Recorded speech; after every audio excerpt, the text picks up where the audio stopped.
Tengah upah terendah di Indonesia. Bahkan Jawa Tengah upah terendah sedunia.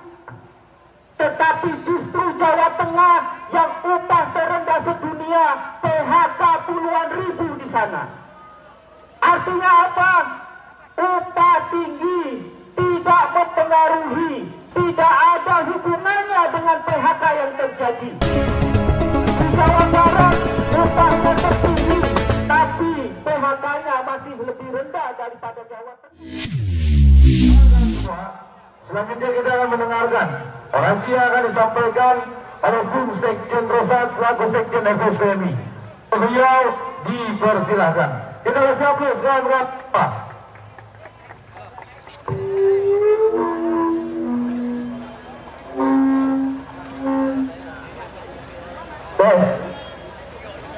Masih semangat teman-teman sekalian? Masih semangat. Hidup buruh! Hidup buruh! Hidup buruh! Teman-teman sekalian, lagi dan lagi kita ingatkan kepada pemerintah bahwasanya dalam penetapan UMP dan UMK ke depan, sebagaimana yang telah disampaikan oleh Presiden KSPI, tuntutan kita 8 sampai 10%. Itu merupakan angka real, angka sesuai dengan kebutuhan kaum buruh.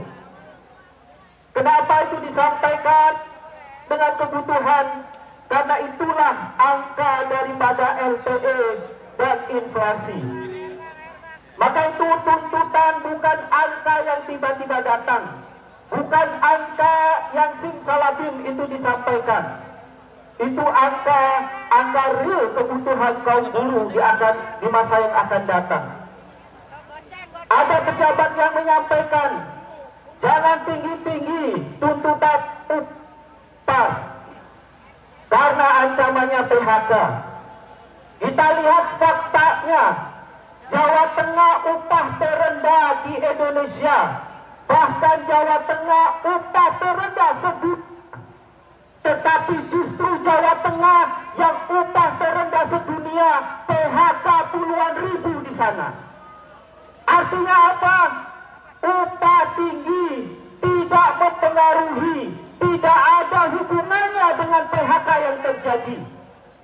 Di Jawa Barat upahnya tertinggi, tapi PHK-nya masih lebih rendah daripada Jawa Tengah yang upahnya lebih rendah sedunia.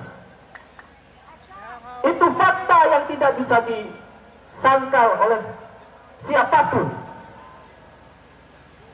Dan PP 51 dipaksakan oleh pemerintah dalam menetapkan UMP dan UMK 2025. Sudah 2-3 tahun PP 51 dipaksakan. Bahwasanya PP 51 tidak bisa menjawab persoalan upah di Indonesia. PP 51 harus dicabut, minimalnya itu direvisi. Kalau PP 51 susah untuk direvisi, PP 51 susah untuk dicabut, tinggal tetapkan saja UMP UMK sebesar 8-10% selesai. Kalau tidak ada keberanian mencabut, tidak ada keberanian merevisi PP 51 dari Kemenaker atau dari Presiden, tinggal tetapkan 8-10% selesai. Tidak perlu banyak prosedur-prosedur yang harus ditempuh. Teman-teman sekalian, Undang-Undang Cipta Omnibus Law, Ciptaker, diciptakan atau dibentuk dalam rangka untuk menarik investor, mengurangi PHK. Ternyata faktanya Undang-Undang Omnibus Law pun tidak bisa menjawab persoalan ketenagakerjaan di Indonesia. Maka teman-teman sekalian, pada kesempatan ini kita sampaikan kepada pemerintah, cabut Omnibus Law. Kita sampaikan juga kepada MK supaya tuntutan kita material dikabulkan.